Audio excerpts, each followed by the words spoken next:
desde el punto de vista geológico y teniendo en cuenta la situación geográfica de España, ¿qué zonas se plantean como las más seguras para el almacenamiento de residuos para Nieves? Es una pregunta efectivamente compleja, pero geológicamente, desde luego, las zonas más estables, digamos que estarían en lo que sería el centro, lo que llamamos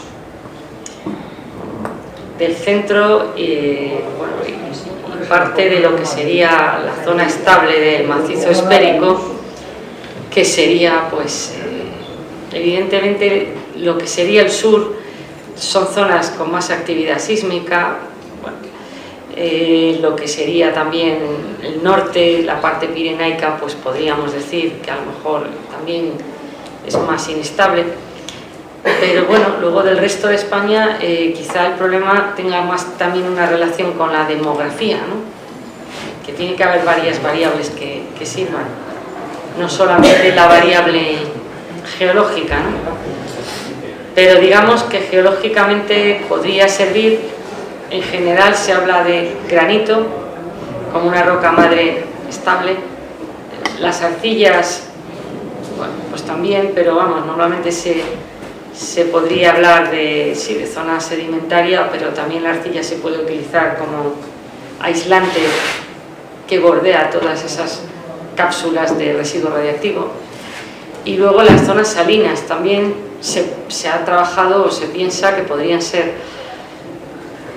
pero probablemente donde pueda haber una composición geológica válida, que podría ser bastantes sitios, quizá el problema sería más luego de tipo demográfico en el largo plazo, pero en principio muchos sitios, podríamos decir, un espacio amplio dentro de la península ibérica para poder trabajar. Nuestro país es grande en ese sentido, no es como a lo mejor otros, sino que tenemos bastantes opciones, ¿no? La siguiente pregunta está, bueno, en la misma línea. ¿Qué requerimientos tiene el lugar de almacenamiento de los residuos? ¿Tipo de roca, estructuras del terreno, profundidad? ¿O pueden haber en ellos emisiones radioactivas? Sí, claro, la radiactividad es algo presente en la naturaleza, en cualquier roca, en cualquier suelo, la radiactividad está ahí, por tanto hay que contar con ella en lo que es el terreno, ¿no? Pero eso no nos preocupa mucho porque, a ver, la radiactividad que tenga el terreno, pues lo que hay que hacer es, de cara a los trabajadores que puedan trabajar ahí, en zonas más o menos profundas, pues es sacar todo ese gas radiactivo o lo que pueda haber ahí, ¿no? Pero de cara a lo que sería gestionar con seguridad ese larguísimo plazo, hay que definir unos criterios y hay que definir todo un proceso metodológico que vamos a seguir. Eso todavía no está hecho. Por tanto, no soy yo la que tengo que decir qué proceso metodológico se va a seguir, pero el regulador tiene importancia en este tema. Deberá de establecer todo el proceso que hay que seguir y no es sencillo. Eso ya lo sabemos. Hay una cuestión que os he comentado antes, lo de Oncalo en Finlandia, que es el primer país que acomete ese trabajo. El gobierno español ha encargado a la empresa que está haciendo Oncalo en Finlandia que empiece ya a estudiar los sitios adecuados y los criterios para que de alguna manera pues tanto el Consejo como el Gobierno puedan decidir. O sea que es la empresa que está en Finlandia. Enresa hizo trabajos de análisis geológico de lugares en España hace bastantes años, sí, pero eso quedó ahí parado en los años 90.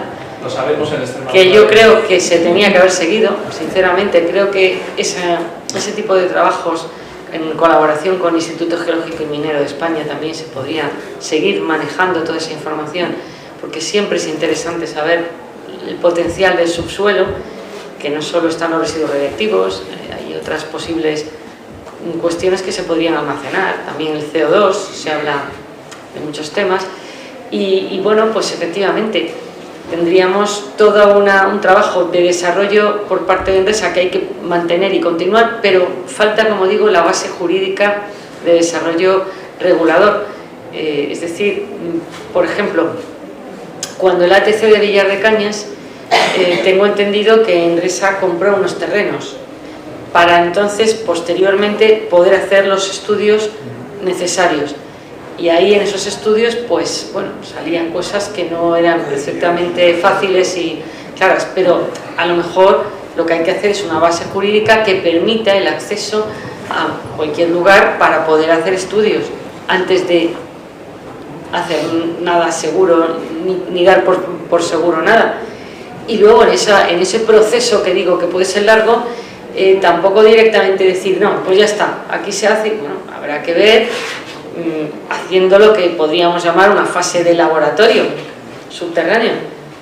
Por eso son muchos años de pruebas, de análisis y de pruebas posteriores, ¿no? Hasta que aquello, digamos, bueno, pues ya puede servir como almacenamiento de residuos radiactivos, y hasta que luego aquello digas, bueno, ya se podría sellar, que ya nos vamos efectivamente a, no sé, a 80 años o 70. O sea, esto, de momento estamos todavía en una primera fase, que es ese desarrollo metodológico de esas bases jurídicas. Quisiera añadir una cosa sobre esto, porque en algunos países de Europa, fuera de Europa yo creo que no se está haciendo nada, pero sí se han buscado métodos y procesos para designar el sitio. En Finlandia, desde luego, pero creo que allí lo tuvieron más fácil, porque las investigaciones que empezaron en toda Europa en los 80 no se detuvieron por la oposición y la desconfianza, yo creo que muy bien motivada de la gente frente a esas exploraciones, como ocurrió en el resto de Europa, ocurrió en Francia, ocurrió en Alemania, ocurrió en España. En Finlandia no. Y por eso tienen ahora, yo creo, capacidad de hacer un AGP. Pero viendo cómo lo hicieron en Francia, cómo lo están haciendo en Alemania, la cosa empieza por decir, tenemos que hablar de residuos. Y tenemos que hablar, y a nivel político, yo creo, como tú dices, en algunos países, yo creo que en todos menos Finlandia, empezó por una ley que determine las tareas que hay que hacer, cómo hay que hacerlas y los derechos que tienen las diferentes partes y obligaciones. Y todo empieza por que los organismos encargados técnicamente del tema, o sea, el equivalente al Consejo de Seguridad Nuclear de cada país, el equivalente a Endresa, se pongan a dar todas las explicaciones posibles y expongan toda su información y se expongan al público, y el público tenga derecho a preguntar cualquier cosa, desde público organizado como asociaciones hasta gente, lo que sea, todo ello para que, bueno, permee en la sociedad la necesidad de hacerlo, que no parezca un abuso y un avasallamiento, ¿vale? Que se tengan en cuenta los criterios técnicos, porque es muy importante que salga bien, que no se escapen de ahí los residuos. En fin, una serie de cosas que la verdad es que llevan muchos años. Por eso es tan importante que aquí empecemos a hablar de residuos y dejemos, hay que enfocarse, bueno, algunos, el cierre de las nucleares, una vez visto el plan de cierre parecía que la cosa se desactivaba, ya veremos, pero lo que desde luego no se puede dejar es los residuos, porque es lo que políticamente van a ser más reluctantes a tocar, porque en residuos no hay ningún beneficio. No, está claro que es el gran reto que tenemos como país, porque falta entender el proceso que se va a seguir, qué papel juega cada uno en todo esto, quién va a marcar esos criterios, qué evaluaciones. O sea, necesitamos todo eso y, por supuesto, hacer pedagogía, porque lo que no puede ser es que tratemos a un país que ya tiene 50 años de democracia como si fuera, ¿no? O sea, sin explicar, cuando ya la cultura ciudadana en la gente joven es mucho más avanzada.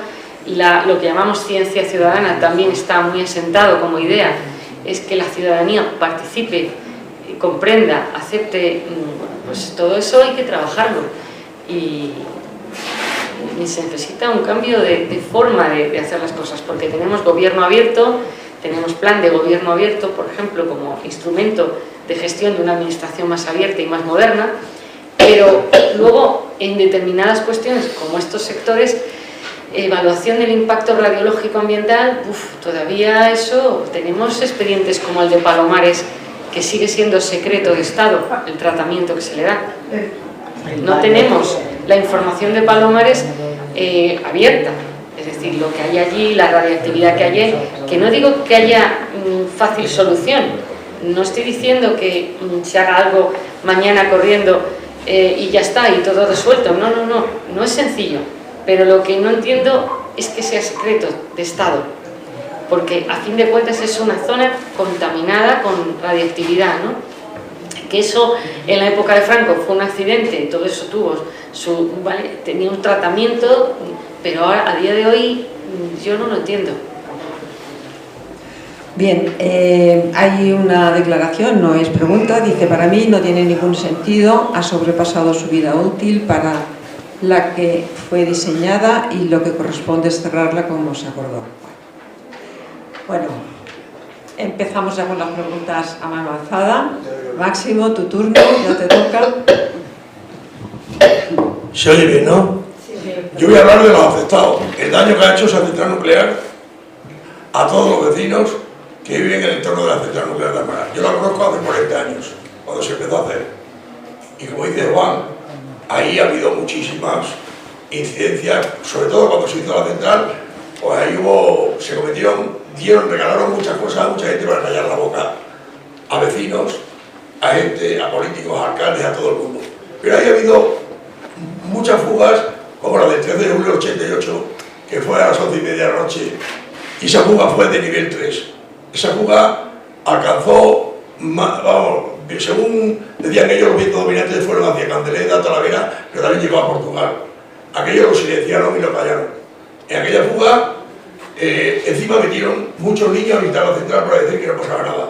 Y es una vergüenza, nosotros eso lo denunciamos, que no metieran a los niños cuando había alguna fuga tan importante como la de esa y muchas más que ha habido. Entonces, mienten, porque mienten tanto al Consejo de Seguridad Nuclear, que tapó la fuga aquella del 13 de julio del 88, que dice que es, ahí hay especialistas ahí en la central nuclear, pero claro, prácticamente ellos nos engañaron a todos, porque aquella fuga fue escandalosa, como esa, con muchas más. Y ahí yo lo saqué en televisión, como me grabaron en Mississippi, todos los niños que nacieron con malformaciones en aquella época. Eso afectó a muchas familias y ha arruinado a muchas familias en la zona. A ellos les da mucho dinero a la central nuclear, pero ahí ha arruinado a cientos y cientos de familias y han muerto muchísimos niños, yo lo saqué en televisión, niños que nacieron sin piernas, sin brazos, con 8 dedos. Eso realmente es así. Lo que pasa es que no quieren que se haga un estudio, pero yo llevo 40 años ahí y conozco a toda la gente de la zona porque he tenido un almacén y conozco a todos los vecinos de los 60 pueblos que hay. Y he hablado con las madres afectadas, con esas madres que han tenido niños con esas malformaciones, y nacieron muchos niños en aquella época con esas malformaciones. ¿Qué hizo la central? Dieron dinero a los concejales de Almaraz, dieron dinero a los concejales de Sautedilla, lo taparon todo con dinero y con amenazas. Lógicamente. Vale, a mí se me ocurre una pregunta al hilo de lo que estás contando, y es: ¿planes de emergencia son públicos? ¿Está la gente preparada? ¿Los conoce? No se oye. Esa central no tiene, ahora mismo no tiene ningún aparato, ningún detector. Cuando sonaron la fuga del 13 de julio del 88, sonaron todas las alarmas de todos los pueblos. ¿Qué hicieron ellos? Las desconectaron y no las han vuelto a poner en marcha. Nosotros llevamos ya 25 o 30 años diciendo que pongan aparatos, detectores, alarmas, pastillas y otros no quieren ponerlas para que no se sepa nada. Pero ahora mismo, en este mes de enero, ha habido 2 incidentes, uno el día 9 y otro el día 13. Ahí nadie sabe nada. Serán más graves, menos graves, pero ahí ha habido incidentes graves de nivel 3, que de nivel 3 nos tenían que haber evacuado a todos. ¿Qué hicieron?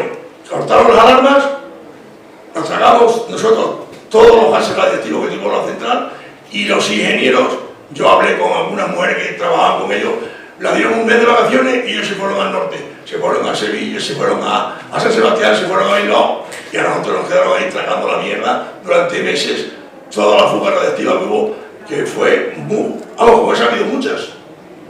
Lo que pasa es que no siempre todo es en el nivel 0.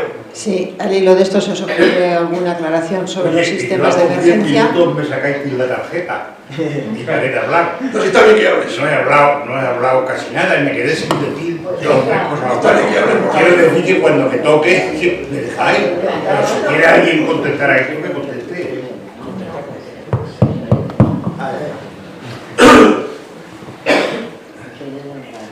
El argumento principal, que no le recalqué fue: no no iréis a hablar de la palabra corrupción en ninguna de estas campañas. Bueno, pero no lo oiréis. El tema de las centrales nucleares que se han construido y se construye, todo el profesor Neredo, a Solchaga se lo dijimos en su despacho, bien dicho, se han hecho por el inmenso negocio que supuso para los que la hacían la construcción de las centrales. Ese fue el gran argumento de fondo. Con la corrupción como hija, imaginaos la cantidad de chapuzas que se han hecho. Tenemos fotografías de coqueras, cualquiera que entienda un poco de construcción, de ver unas oquedades en el emparrillado del hormigón, impresionante.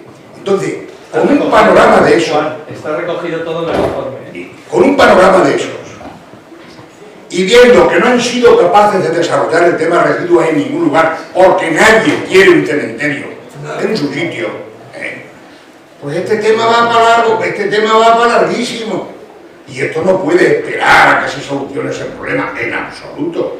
Esto estaba previsto para un tiempo, lo han pasado con creces, tienen el plan previsto y lo que hay que hacer es ir a la liquidación como está prevista. Y el tema de residuos se va a tardar muchísimo tiempo en resolver. Pero no, esto no puede esperar a que se resuelva el tema de residuos. Entonces, bueno, ese es uno de los argumentos principales que yo quiero, y tenemos que esperar a eso, vamos arreglados. Entonces, pues convendría ya que de una vez, ¿por qué estas van a volver a forrarse? Van a volver a la corrupción. Ahora la corrupción es el negocio que viene ahora del desmontaje de la planta. ¿Quiénes son los que saben de tecnología? Ellos mismos, que se asocian con las empresas constructoras y les van a encargar el negocio del desmontaje de la planta y van a volver a forrarse otra vez, pero por lo menos que las desmonten. O sea, es lo mínimo que tendríamos que hacer. Y toda esta piara de tontos, todos los días con esos discursos que nos están echando, eso da vergüenza ajena. Eso está escrito, eso tiene un plan, eso tiene un plazo, una caducidad. Y no puede esperar a resolver un tema que es que no le quieren en ningún lado. Eso hay que decirlo alto y claro. Y esto es hijo de la corrupción. Y como es hijo de la corrupción más absoluta, pues va a tener difícil solución. Vamos a esperar muchísimos años. Ellos hablan de ahí que ganan mucho dinero, han ganado miles de millones. Máximo, a ver, que quería un poco aclarar dos cosas que has dicho, por dejar un poco también a la sala. Bueno, Máximo, no sé si le conocéis, yo le conocí en el año 90 quizás, o quizás antes, y organizamos junto con él y más personas una plataforma en la comarca de La Vega y del Campo Bañuelo, donde uno de los primeros actos que hicimos fue en su pueblo, en Talayuela, en el polideportivo, y se juntaron allí 1000 personas. En aquel entonces ya se anunció, lo que os comentaba antes, la central nuclear ya reconoció que los generadores de vapor, la tapa de la vasija, las barras de control, tenían fallos enormes y que iban a provocar un accidente si no los cambiaban, y no lo tenían previsto. Y entonces en aquella plataforma pues se juntó muchísima gente, estuvimos hasta los años 96, con reuniones semanales en la zona. En la zona se conoce perfectamente todo lo que ocurre. En aquel entonces empezamos a pedir un estudio epidemiológico, que nunca se ha hecho. Se ha hecho uno, pero a medias, y nosotros iniciamos con un médico que conoce Juan perfectamente, que iba a estar hoy aquí, pero bueno, estará en Badajoz, en el acto que hagamos en Badajoz a finales de este mes, y ahí recogimos casos, muchísimos casos de lo que está comentando Máximo, no tanto en la comarca del Campo Bañuelo, sino en La Vega, porque en La Vega tiene radiación natural, tiene radon, que igual habéis oído hablar de ello, porque en aquel entonces no se oía hablar del radon, ni había estudios de radio, ¿no? Estamos hablando del año 92, 93, 94, no había estudiado nada de eso. Y toda esa zona, además, es la de los vientos predominantes de la propia central nuclear. La propia central nuclear, en su funcionamiento cotidiano, está echando al agua, al Tajo y a la atmósfera elementos radiactivos, porque es como una olla, tiene que de alguna manera descargarlo, por agua y por aire. En el aire lo hacen ahora ya regulados más que antes, lo suelen hacer por la noche, y lo suelen hacer no de una manera global, sino paulatinamente. Y los vientos predominantes van hacia la Vera, hacia el pueblo de Máximo, Jarandilla, Losar, toda esa zona. E incluso a finales de los 90 descubrimos un estudio publicado por el Ministerio de Defensa portugués, porque he de deciros que en aquel entonces trabajábamos con los portugueses. La central nuclear de Almaraz está a 100 kilómetros de la frontera. Y como sabemos, todas las centrales nucleares, pues el efecto que tienen del funcionamiento cotidiano y de accidente pues es enorme. Imaginaros Chernóbil, que llegó hasta Cataluña, ¿no? La influencia. O ahora mismo Fukushima, que está todavía sin resolver. Y en aquel entonces el informe del Ministerio de Defensa planteó en qué zonas iba a afectar en el caso de accidente de Almaraz, y en qué zonas del territorio, y cómo iba a afectar, y en qué horas y en qué días. En la frontera llegaba a los 20 minutos, llegaba a la frontera en dirección Sierra da Estela, que no sé si conocéis, está en el centro de Portugal, y luego subía hacia Oporto, que es la zona de los vientos predominantes. Y toda esa zona, es decir, que no solamente estaba afectado Lisboa por el tema del Tajo, sino que también Oporto, que es la segunda ciudad más grande que tiene Portugal, en caso de accidente. Y en aquel entonces, bueno, pues no conseguimos que los estudios epidemiológicos nos dieran la razón. No se ha conseguido en ningún sitio del mundo, porque realmente ya lo tuvieron en cuenta, lo que está comentando además Juan de la corrupción, ya tuvieron en cuenta que en este tipo de centrales, que nos las vendieron los americanos, son modelos Westinghouse americanos, aquella que os dije francesa para la bomba atómica, y ya tuvieron en cuenta de seguir engañando incluso con el tema sanitario a la hora de colocarlo. Es decir, no era obligación en Estados Unidos que una central nuclear, cuando se instalaba en un sitio, tenían que hacer 10 años antes un estudio epidemiológico de toda la población para luego poderlo comparar. Si no tienes ese estudio previo es imposible. Y de hecho nunca en los juzgados hemos conseguido nada, ni en aquel entonces con el informe que hicimos con los médicos extremeños. Y luego la segunda cosa, os he comentado Máximo, que también es muy grave y que ha ido variando y ahora mismo sigue siendo grave, que es el Consejo de Seguridad Nuclear, en base a los incidentes que hay o sucesos, les adjunta un número, es decir, les adjunta un índice de peligrosidad. Sí, suceso, incidente 1, 2, 3, accidente y demás. Claro, Almaraz nunca ha tenido ningún accidente, porque si no, no estaríamos aquí contándolo, Es decir, el problema de los accidentes es que cuando ocurran, no vamos a poder montar esto para explicarlo, Esto ocurre habiendo casi 3.000 incidentes en esta central, en las 2 reactores, durante 40 años. ¿Puede haber el accidente mañana? Pues puede haberlo. ¿Cómo lo sabemos? Pues no estaríamos aquí, ni hablando de esto, ni preveyendo. No se puede prevenir nunca un accidente, salvo cuando ocurre y ya está. Y entonces en esos números estaban, como está diciendo Máximo, podían ser incluso hasta el 3 como reivindicando nosotros. Luego lo dejaron en el 2 y luego en el 1. Y se le ocurrió al Consejo de Seguridad Nuclear en aquel entonces, porque estaba dominado por los lobbies nucleares de la industria nuclear, bajarlo. Lo que era el 1 al 0, lo que era el 2 al 1, lo que era el 3, es decir, para que pase la siguiente y penséis que es 0 o 1. ¿Qué ha ocurrido? Que la reforma del Consejo de Seguridad Nuclear ahora actual, que sí vemos que es mucho más independiente y más confiable que antes, ha sacado una reforma de notificación de los sucesos hace año y medio, en el año 2023, donde ha vuelto a recuperar los índices.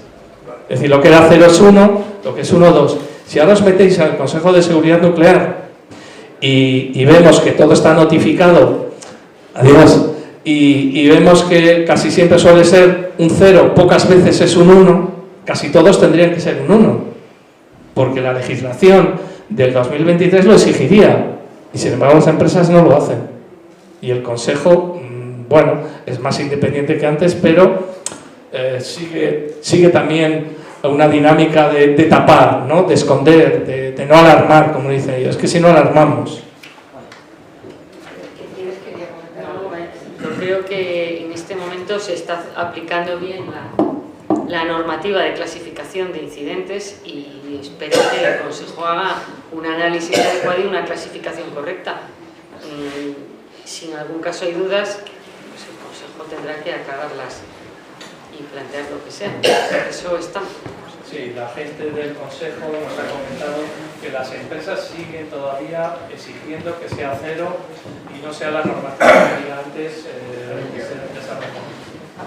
Sí, yo